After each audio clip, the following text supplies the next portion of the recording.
the actual strength of the light isn't good, even in the southeast of the country. We have days where it's murky. A seed needs the strength of light in order to come through. So you're probably dealing with a really difficult time if it's February, March.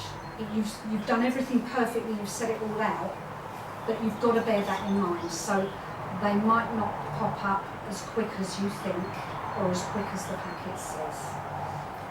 So the first thing is light. Sowing on a windowsill, bearing in mind, if you've got a radiator underneath, you will just cook them. So I did that with delphiniums one year. I cooked them. They were beautifully cooked,